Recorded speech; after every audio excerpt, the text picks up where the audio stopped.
warahmatullahi wabarakatuh. Waalaikumsalam warahmatullahi warahmatullahi wabarakatuh. wabarakatuh. Baiklah, kami dari kelompok 9 akan mempresentasikan hasil diskusi kami dengan mata kuliah dasar-dasar ilmu pendidikan dengan judul materi tokoh-tokoh pendidikan yang berpengaruh di Indonesia. Makalah ini disusun oleh saya sendiri Nur Ahmadiyah dengan NIM 22076016 dan teman saya Nur Imamah 22076015 dan Rizka Cafriati dengan NIM 22076017 dengan dosen pengampu Profesor Dr. Alwen Bentri MPD dan Ibu Anes Fitria MPD. Saya mengucapkan terima kasih kepada teman-teman saya yang telah membantu dalam penyusunan makalah ini sehingga video ini bisa terselesaikan. Dan juga saya berterima kasih kepada dosen pengampu yang telah membimbing kami, dalam pelajaran selama ini. Nah, untuk materi pertama dalam video ini akan dibacakan oleh teman saya, Rizka Cafriati. Kepada Rizka dipersilahkan. Terima kasih kepada Nur Ahmadiyah.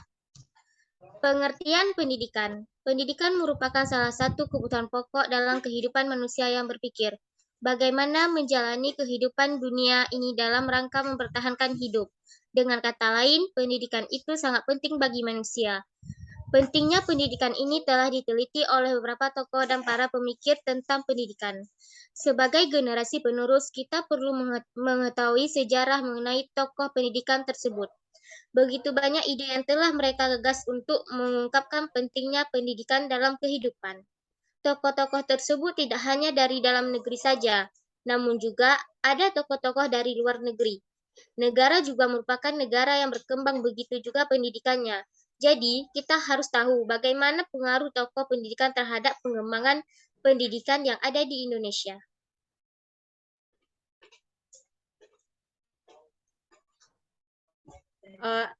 Terima kasih kepada Rizka yang telah membacakan tentang pengertian pendidikan. Nah, dari beberapa tokoh yang berpengaruh, kami hanya mengutip 4 tokoh, yakninya Ki Hajar Dewantara, Muhammad Syafi'i, Kiai Haji Ahmad Dahlan, dan Rahman El Yunisia. Nah, untuk Ki Hajar Dewantara akan dibacakan oleh teman kita Nur Imamah. Kepada Nur dipersilahkan. Baiklah, saya akan membacakan pembahasan tentang Ki Hajar Dewantara. Ki Hajar Dewantara yang sebelumnya bernama Raden Mas Suryadingrat lahir di Yogyakarta pada tanggal 2 Mei 1889. Putra dari Kiai Suryaningrat dan cucu dari Pakualam III.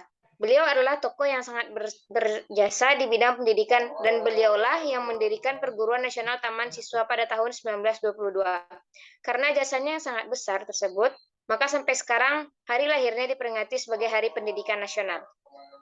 Bagian-bagian pendidikan pada perguruan tinggi Taman Siswa ini adalah 1. Taman Indria yang setingkat TK, 2. Taman Anak setingkat kelas 1 sampai 3 SD, 3. Taman Muda setingkat kelas 4 sampai kelas 6 SD, Taman Dewasa setara SMP, Taman Madya setara SMA, Taman Guru B1 mendidik calon guru untuk Taman Anak dan Taman Muda, Taman Guru B2, Taman Guru B3 mendidik Taman Guru B2 dan Taman Guru B3 mendidik calon guru untuk Taman Dewasa. Taman Guru Indra atau mendidik anak wanita yang ingin menjadi guru pada Taman Indria. Penyelenggaraan Taman Siswa didasarkan pada asas pendidikan yang dikemukakan oleh Ki Hajar Dewantara sebagai berikut.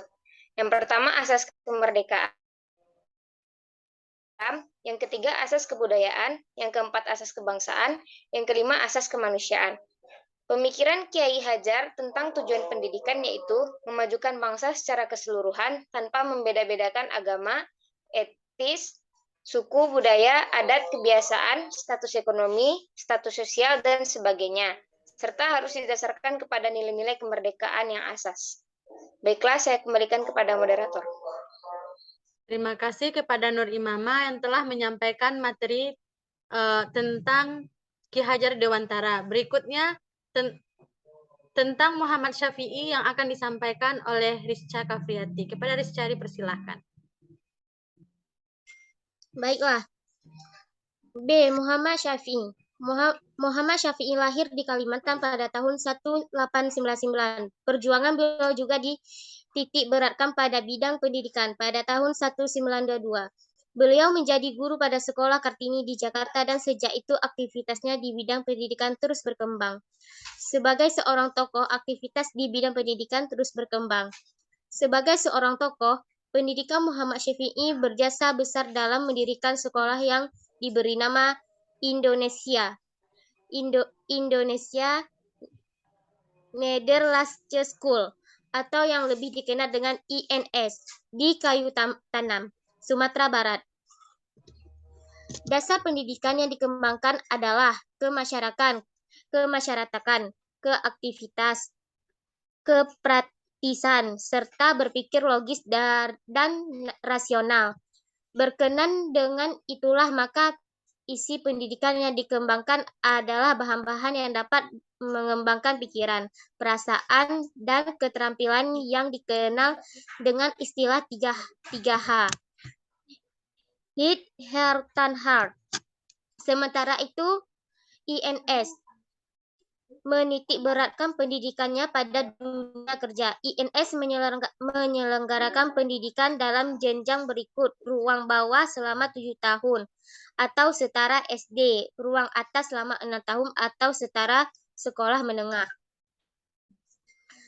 Tujuan sekolah yang selenggaranya Muhammad Syafi'i adalah 1. Mendidik anak-anak agar mampu berpikir rasional. 2. Mendidik anak-anak agar mampu bekerja secara teratur dan bersungguh-sungguh. 3. Mendidik anak-anak agar menjadi manusia yang baik. 4. Menanamkan rasa persatuan. 5. Muhammad Syafi'i yang pernah diangkat menjadi menteri Pendidikan, Pengajar, dan Kebudayaan pada Kabinet Syahrir. Meninggal dunia pada tanggal 5 Maret 1969. Jasa-jasa beliau tak terlupakan, apalagi lulusan INS tersebut ke berbagai pelosok tanah air, guna membangun bangsa dan negara. Pemikiran Syafi'i di atas menyarankan kesempurnaan lahir dan batin yang harus selalu diperbarui. Hal ini terungkap dalam pemikiran G. Raffer seperti yang dikutip oleh Syafi'i pada bahwa lapangan pendidikan mesti berubah menurut zamannya. Seandainya orang masih beranggapan bahwa sesungguhnya pendidikan dan pengajaran yang berlaku adalah sebaik-baiknya dan tidak akan berubah lagi, maka orang atau lembaga yang berpendidikan dan berpikir demikian telah jauh menyimpan dari kebenaran. C. Kiai H. Ahmad Dahlan. Ahmad Dahlan nama kecilnya adalah Muhammad Darwis, lahir di Yogyakarta pada tahun 1869. Ayahnya seorang ulama yang bernama KH Abu Bakar bin KH Sulaiman, pejabat khatib di Masjid Besar Sultanah Yogyakarta. Ahmad Dahlan adalah seorang yang memiliki pengetahuan yang luas meskipun usianya baru 20 tahun.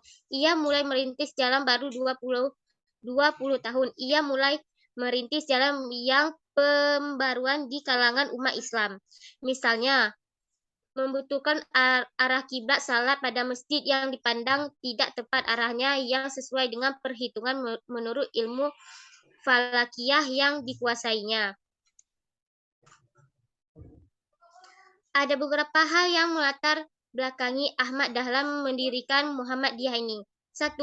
Umat Islam tidak memegang tuntunan Al-Quran dan hadis sehingga menyebabkan perbuatan syirik, bidah dan kufarat semakin merajalela serta mencemarkan kemurnian ajarannya. 2. Keadaan umat Islam sangat menyedihkan akibat penjajahan. 3. Kegagalan institusi pendidikan Islam untuk memenuhi tuntunan kemajuan zaman merupakan akibat dari mengisolasi diri.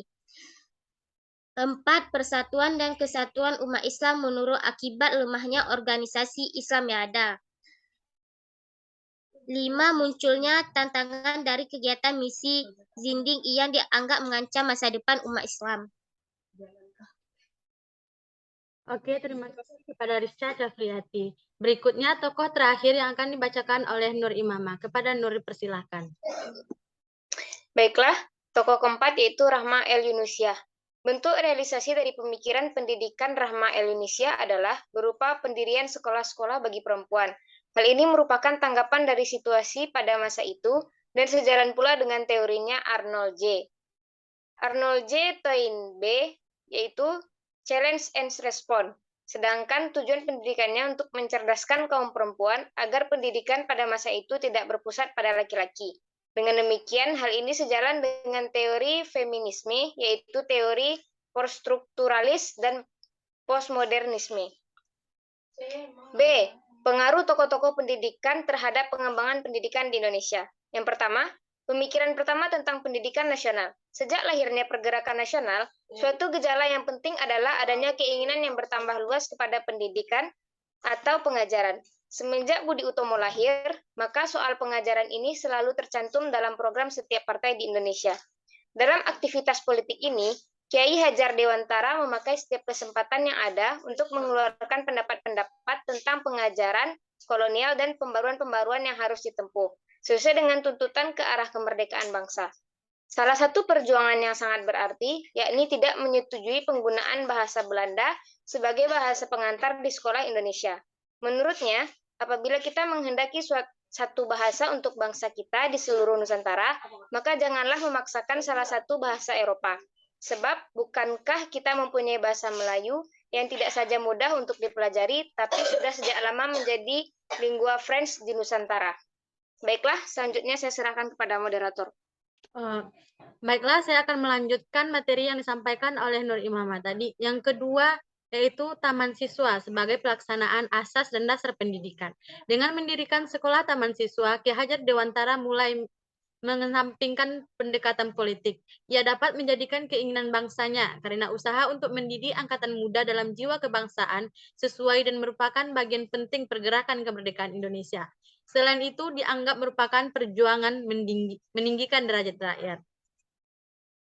Yang terakhir yaitu pengaruh Taman Siswa dalam perjuangan nasional kemerdekaan bangsa. Baik kemajuan gemilang yang terus-menerus maupun kemunduran yang berkala. Dalam berbagai lembaga pendidikan, Taman Siswa juga mengalami pasang surut di dalam perjuangannya. Sejarah Taman Siswa ini ialah sejarah kebangsaan Indonesia. Kelahirannya merupakan titik balik dari pergerakan Indonesia. Oleh karena itu, kaum revolusioner yang mencoba menggerakkan rakyat dengan semboyan-semboyan asing dan filsafat Marxisme harus memberikan tempat untuk pergerakan baru yang benar-benar berasas kebangsaan dan bersikap non-kooperatif. Dengan pemerintah penjajahan, Taman Siswa ini memiliki pengaruh yang luar biasa dalam rangka pergerakan perjuangan nasional Indonesia. Baik, dari sekian banyak yang kami sampaikan tadi tentang tokoh-tokoh yang berpengaruh terhadap pendidikan dan juga pengaruhnya terhadap pendidikan di Indonesia, dapat kami simpulkan bahwa mereka mengorbankan waktu, tenaga, pikiran demi memajukan bangsanya agar kita tidak ketinggalan dari bangsa lain. Dan diharapkan kita, para generasi muda, calon pemimpin bangsa, seharusnya kita menghargai jasa-jasa para pahlawan yang telah berusaha memajukan pendidikan, yakninya dengan cara kita belajar dengan terus-menerus. Jangan sampai kita kalah dari bangsa lain, ataupun kita melupakan ideologi bangsa kita sendiri. Kita harus senantiasa untuk terus belajar demi terciptanya pendidikan yang maju. Hanya sekian presentasi dari kelompok kami. Jika ada kesalahan kami mohon maaf. Wabillahi taufik wal hidayah. Assalamualaikum warahmatullahi wabarakatuh. Waalaikumsalam warahmatullahi wabarakatuh. Waalaikumsalam warahmatullahi